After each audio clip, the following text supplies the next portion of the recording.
Hello foodie friends. So you've probably already seen from the intro what we're going to be doing. And you know, when this book first came out, I was so excited. You know, we had the first one of this series and we gave it high reviews, really liked it, the food was good. And so I basically bought this one sight unseen, which means I didn't flip through it at the bookstore. I just went ahead and grabbed it off the shelf and toted it, you know, paid for it and toted it out.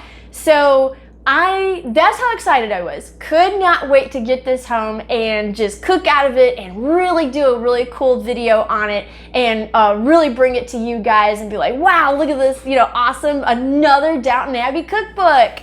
And then, you know that phrase, some YouTubers, when there's like a scandal or there's some drama, they say, we're gonna spill the tea. Well, we're gonna kind of spill the eggnog on this one because I started out excited and then I just got angry. So let's go ahead and cook the dinner and we'll see at least how the food tastes and maybe it can kind of vindicate itself in that way. However, even if the food tastes spectacular, there's still some problems with this cookbook that we're gonna discuss at the wrap up. So let's go ahead, we're gonna start cooking and then we're gonna get into the real portion of this. All right, everyone strap in because this is gonna be a lot of cooking. And because this is two separate recipes, I'm actually gonna list all the ingredients you'll need in the description box below the video.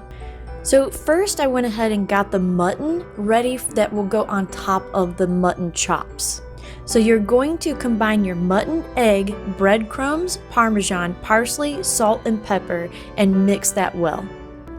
As to the breadcrumbs, I actually went ahead and used Panko because the recipe for the tomatoes actually specifies Panko crumbs and I didn't want to have to open up two separate bottles. Now you're going to divide this mixture into small balls that will sit on top of each mutton chop. Now I only needed 3 because I only had 3 chops. However, I soon realized that I had made too much of the mixture and the balls were going to be way too big.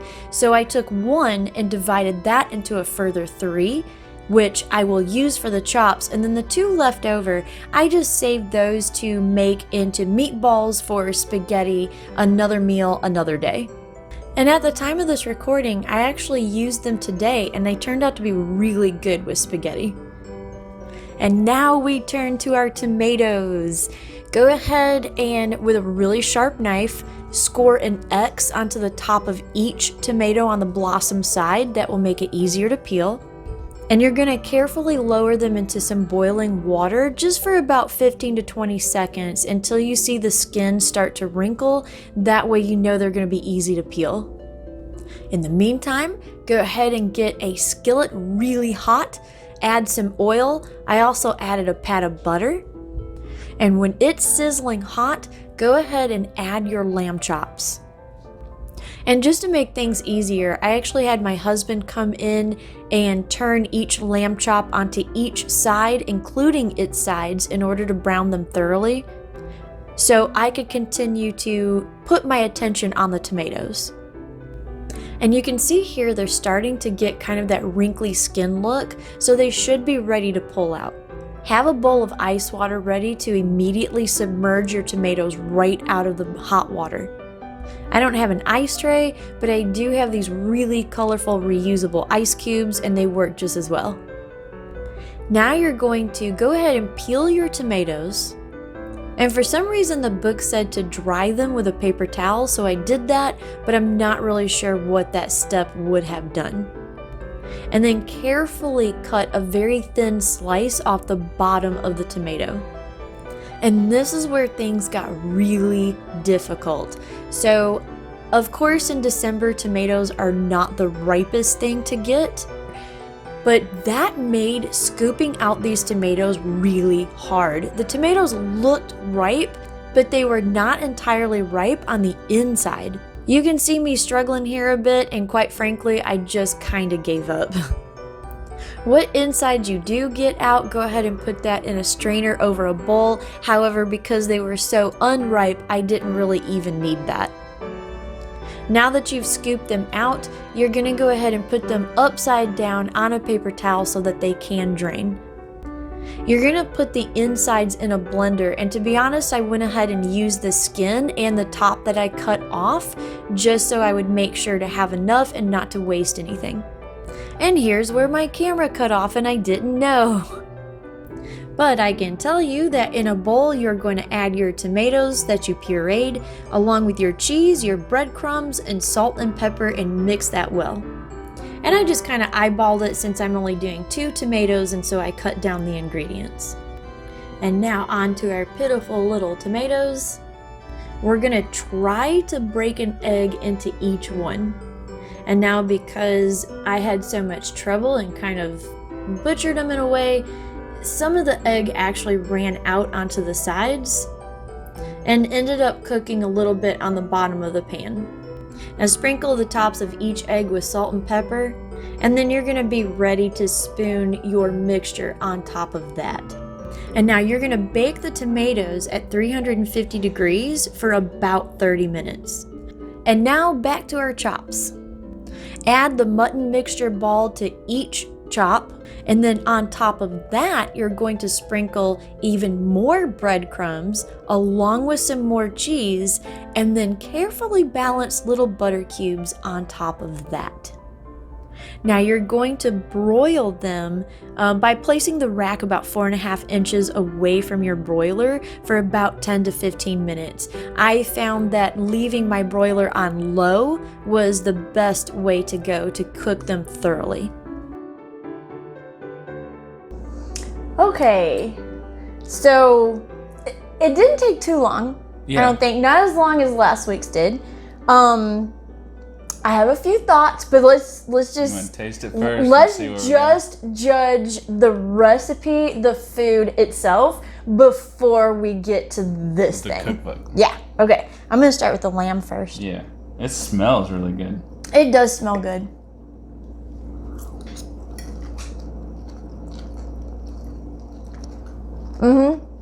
Okay. Yeah. Yeah. That's getting a 5 in my book. That's good. That's really good. That is excellent. I didn't really understand the mutton on top of mutton kind of thing. It does work. I think it's just...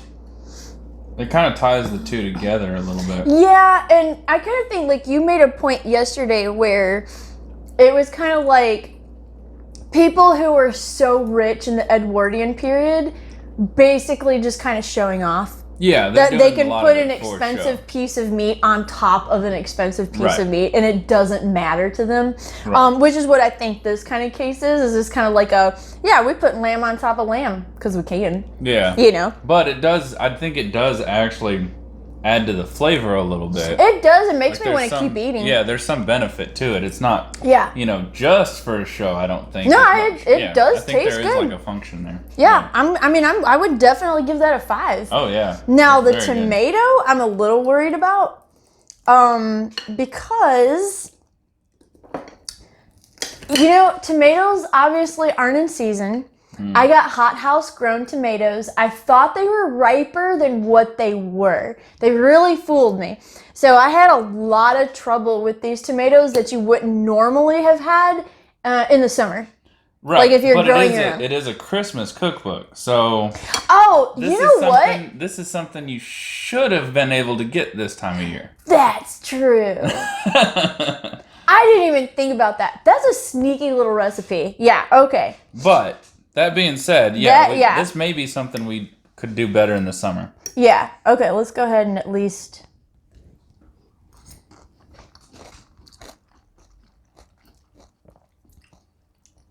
Okay, better than what I thought. I'm not a big fan of tomatoes, Right. but I do like this. Yeah, I think especially even with the meat, it's a good pair. It is. Like with the lamb and the... Okay, so I'm not mad at the tomato either. No, this is our pair too. It wasn't necessarily paired like this. Oh yeah, no, I just picked 2 recipes that I thought would go together well. And we could afford to do. Yes. If you want to get into that. Okay, should we start spilling the eggnog on this thing? Well, first, what are you going to give the tomato? I would give it for a side vegetable dish, I'd give it a 4.5 at least, maybe even a 5. I mean, it's good. It's a really good. Okay. I would, you know what I mean? Like, it's not up there with like the mutton necessarily because it's not a main dish, but for a side, it would be excellent for breakfast if you want. Actually, yeah, it would be a really good breakfast. Yeah, like, if you want to take the time to make that kind of a breakfast, you know, which I mean. Sometimes you have the time and you want to make something a little special. I think that'd be a pretty cool breakfast. You know, you got your egg, you got, you know, everything in there. I don't think it's something, though, you could do, like, beforehand. You couldn't really No. I have a suspicion that neither of these would be good. No, there's a reason why I only did 2 of these. Yeah. Yeah, now, and that's... Oh, okay, let's just get into it.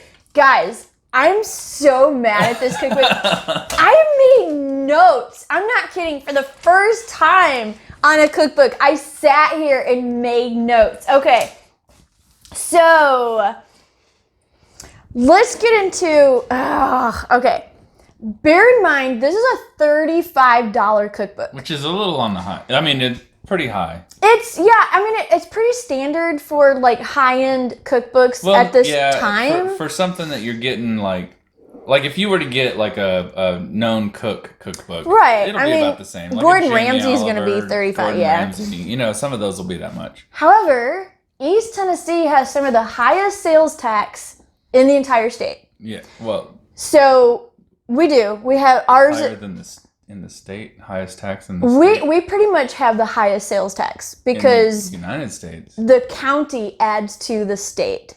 So we're actually paying, you know, I mean, most people, well, I don't know. So states vary. But anyway, we have a really high sales tax, which means that this $35 cookbook went up to almost $40 for me. Yeah.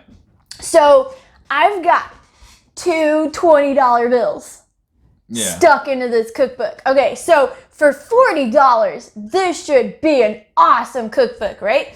Because remember, this was also a $40 cookbook. Yeah. Now, this was gifted to me, so I didn't actually pay for this one. But I loved it. We liked it on the channel. The food was great. Okay, so let's just, hold on. Let's just talk about the differences between the two first off. I counted about 108, and I mean, give or take 1 or 2. I might have been off a little bit, but I counted 108 recipes in this cookbook, okay? This one, 74. So you're getting okay. Like 30 less recipes. Yeah, you charged me the same price, and then you gypped me on the 30 recipes. Yeah. Right. Not only that, but 6 of the recipes in here are duplicates of recipes in here. So you're looking at closer to 40 recipes. Exactly. Maybe 45. Okay. Oh, what? Okay, as a publisher, you can tell I'm starting to get mad now. As a publisher, you're going to charge me $35, not only like strip away 30 recipes, but then you're going to have the audacity to copy 6 of them. Oh, and by the way, there was a few ones that actually even used the same photograph. Yeah.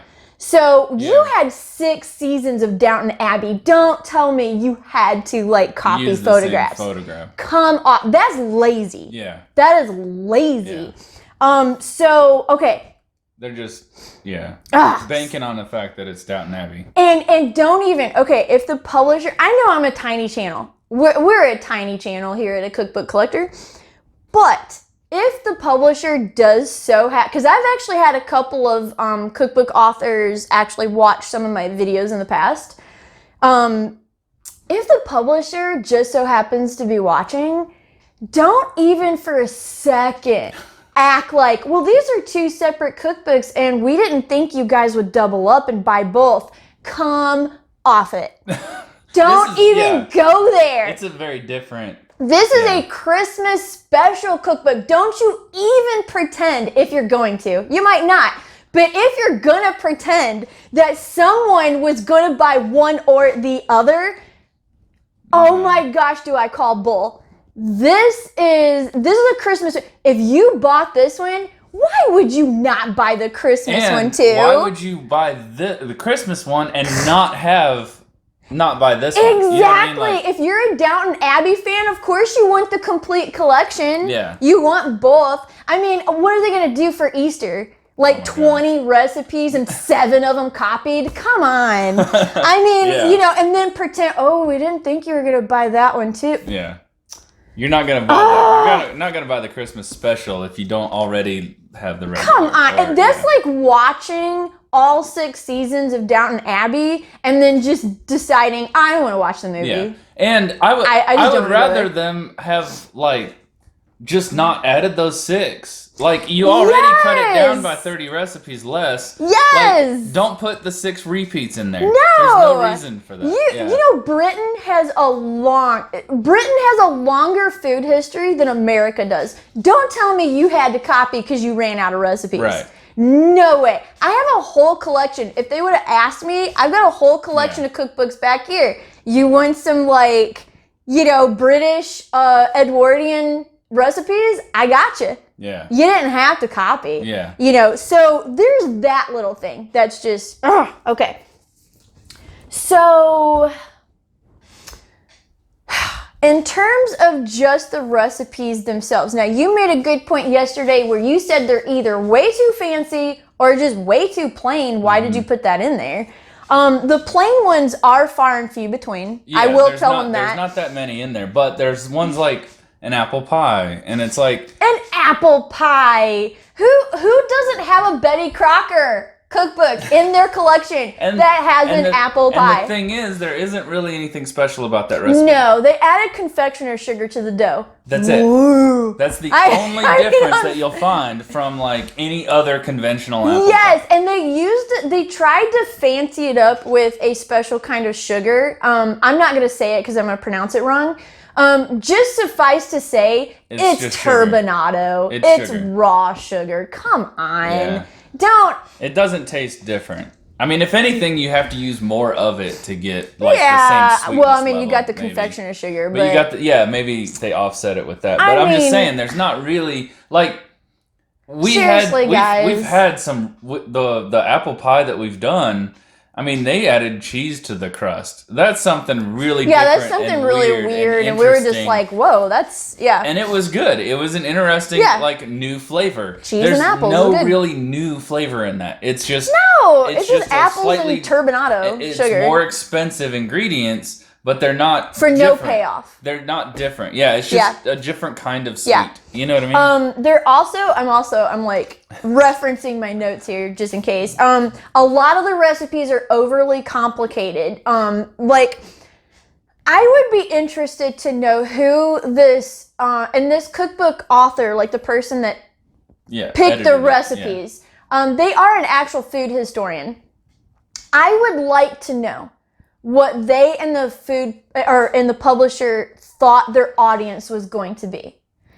Because I'm going to, and this is generalizing, I'm going to make a safe bet that the majority of people who buy this are going to be middle class. People that can afford the food in this cookbook and not even think about it, they're not the ones that are buying this. Right. It's the middle class is going to be the majority of your customers, and they're the ones who are going to have to decide, do I want to pay the light bill this month or do I want to make a Downton Abbey dinner? Like, I mean... And the light bill is probably cheaper.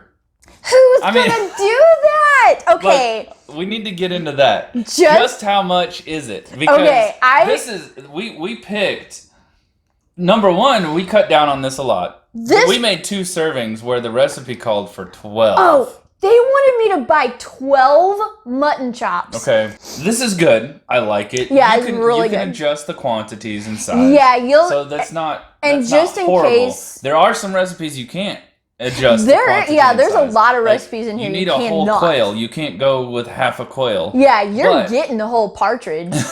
But or, you know. that being said, like this is good, but it's not like It's not 12 mutton chop price good.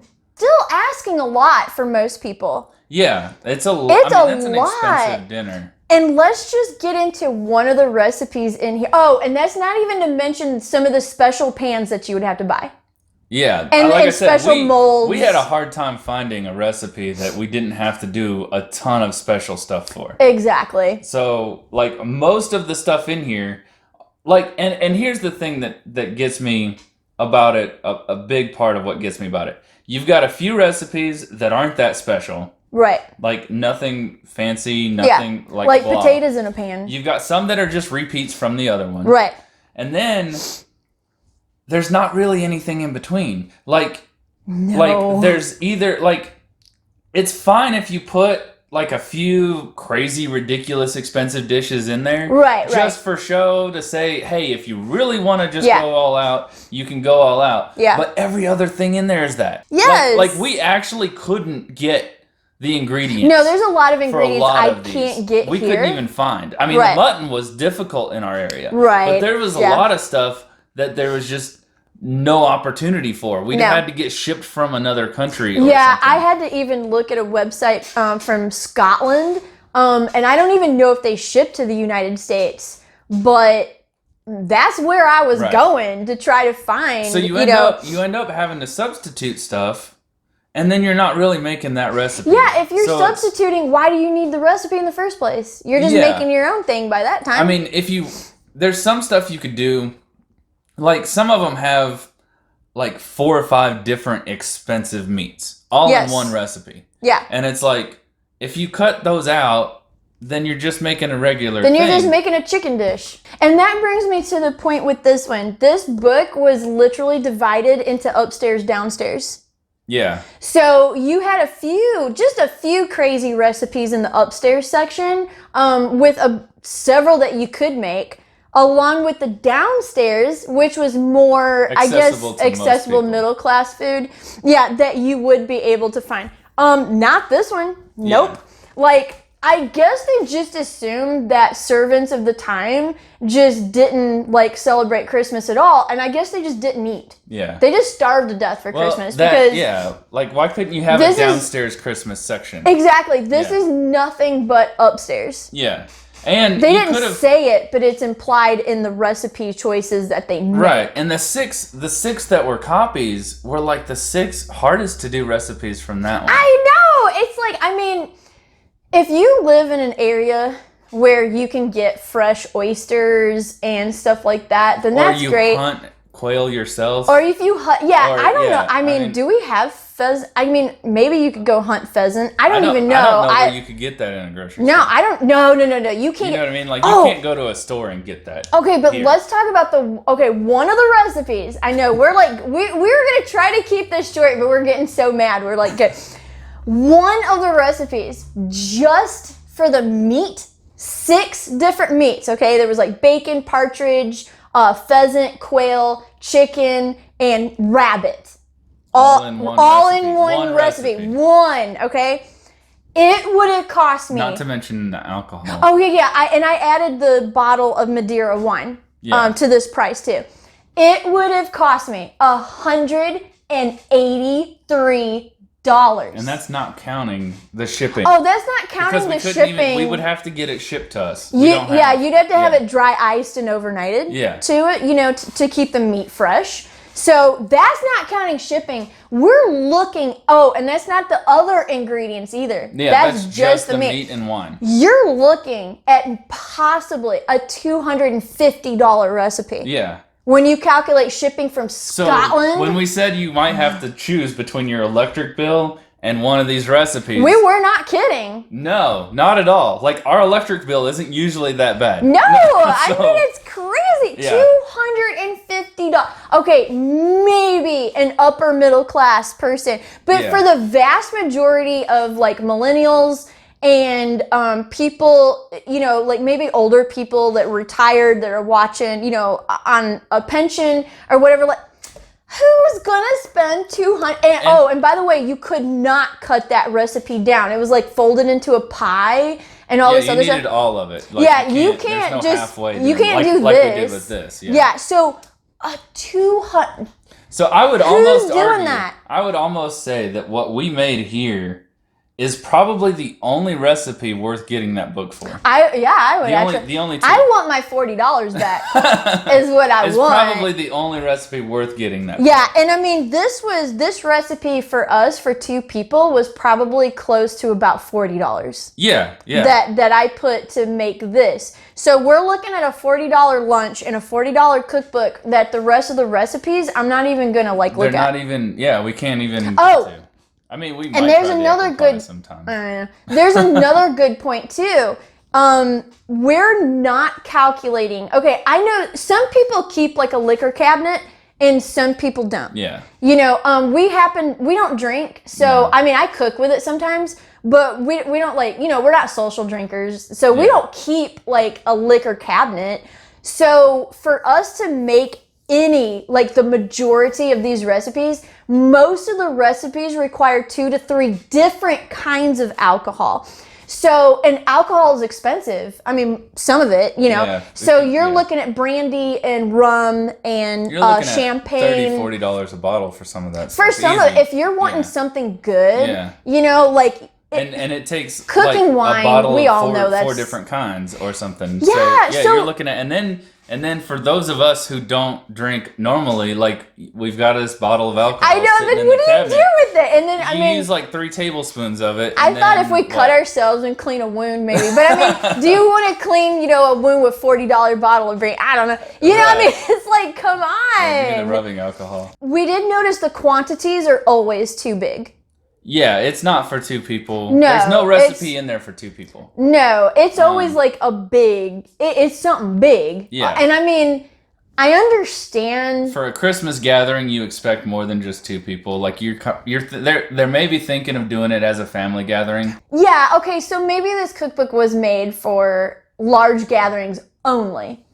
Christmas, it's a stretch. I can kind of see it. Why did you make the single most expensive things you could possibly find and then make them for a giant gathering? What? Yeah. Like you said, a lot of them we can't cut down. Like we picked probably the only 2 we could. We picked the only 2 we could cut down. We could actually cut down well. Yeah. And I mean, and that to me is crazy. I mean, okay, but here's another.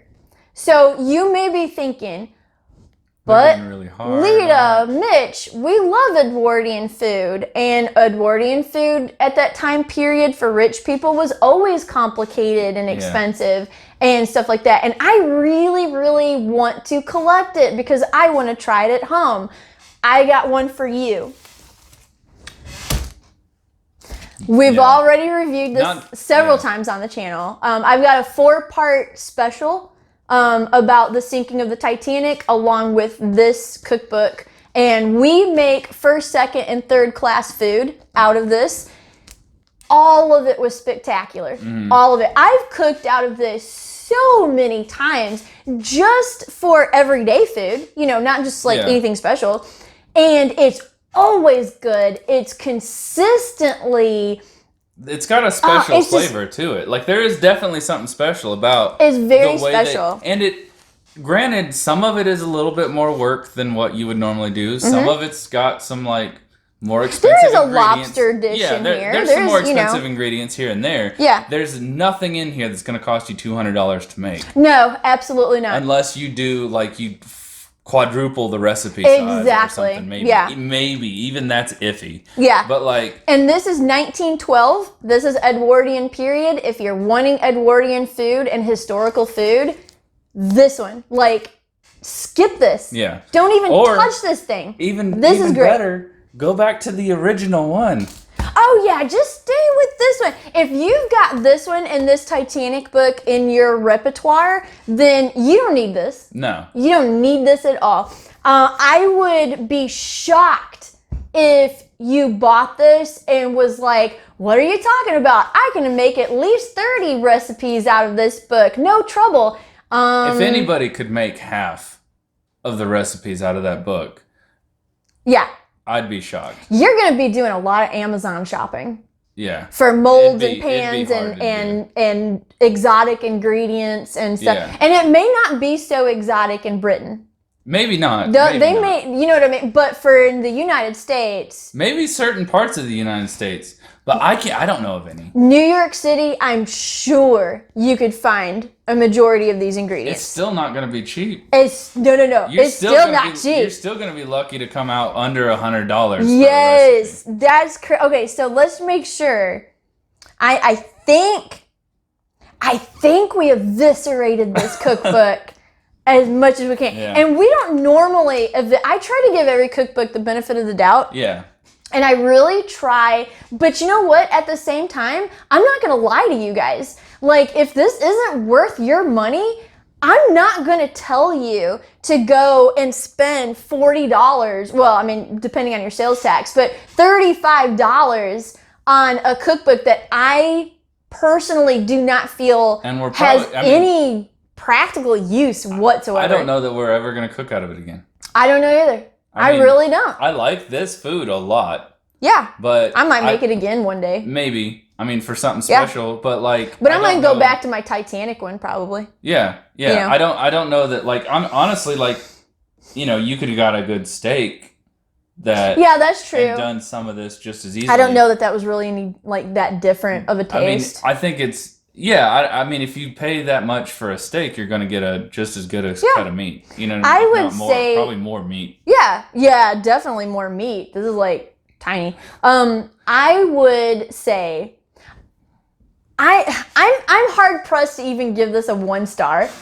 Because I feel like this was a rip-off cash grab from the publishing company. But there's better cookbooks out there. There's much better, including the first one. Yeah. And Titanic. Yeah. I would recommend this one first, and then the first Downton Abbey. Yeah. You know, but this one is like, there's not really a single thing wrong with this cookbook. There's not really anything in there that's inaccessible. Like I said, I'd say a good 75% of this cookbook is something most people either can't or won't do. Exactly. You know, and I'm gonna give it 1 star because the cover's pretty. And that's pretty much it. And this was good. So but I'm going to give this 1 star, and I'm going to say, if you really, really, really want it, wait until it's on clearance, because believe me, it's going to clearance out really quick. I'm guessing. Yeah. Because after Christmas, no one. Anybody that peruses the recipes are gonna be like, oh, no way. But if you just want it for like the little articles and here about the TV show, maybe just to see how ridiculous some of the recipes are. Yeah, I mean, there's some entertainment value there. There is some entertainment value. But it does, like, there are some articles about the show. They do talk about a little bit about the historical food and stuff like that. So if you just want it for the articles, if you're just like, oh, but Lita, I have to complete my collection, you know, kind of like I thought. Wait for it to be on clearance. You'll probably find this pretty quick in the $5 barrel bin. Yeah. Is what I'm guessing. Because, I mean, Books A Million and Barnes & Noble pretty much clearing. They'll move it over pretty quick. I mean, you know, once it goes so long without really. Boy, what a disappointment. And we said, we're at like the 30-minute mark. We said we were going to like, we're going to wrap this up really quick. But yeah, I mean, but when you're so mad at something, you just kind of want the world to know, you know, look how mad I am because I wasted money on this thing and don't do the same mistake. No. Like, if you want to make something out of this cookbook, follow this recipe. Yeah, and then move on. Move on and forget it. Yeah. You don't need the rest of it. This is probably the only one you could probably, I mean, this is the only one we could really do. Yeah, you don't need this. Yeah. So, okay, well, wow. Man, I think that's the worst we've ever ripped a cookbook apart besides some of the more racist ones that we've come in contact with. But, you know, don't take two $20 bills from me and then do this to me and expect me to not. Yeah. Like, make something that we can. Yeah. So, ouch. I mean, that's a big ouch for this thing. So, yeah, but I mean, you know what? It is what it is. We try to be honest. Yeah. I mean, we don't want to just, you know, lie and say, oh, it's so great. I mean, I'm not an Amazon affiliate, but even if I was, I wouldn't link to this thing and let you guys buy this. I mean there's no way. I mean, put a disclaimer. No. Yeah, do not buy. Not recommended. No. Yeah, no. But anyway, okay, so we need to wrap this up because we got really long-winded on this one. But we had lots of notes and lots of, you know, we hope it was entertaining. So we're going to go ahead and probably have to reheat this so we can eat it. And stay tuned for next week because we're going to go quite off the beaten path, actually. Oh. Yeah, there's no cookbook involved, but there's going to be some guests. So, yeah, hang on for that because I found something in my grandmother's collection that I'm really excited about. Yeah, so I can't wait to show you guys. So stay tuned for that. And thanks for watching this really long, salty, spilled eggnog rant. And if you made it to the end, congratulations. We really love you. And thank you for sticking around. We'll see you next week. Bye. If you like this video, make sure to hit the like button and hit the subscribe button for future videos. In the meantime, here are 2 videos you may enjoy. Thanks for watching.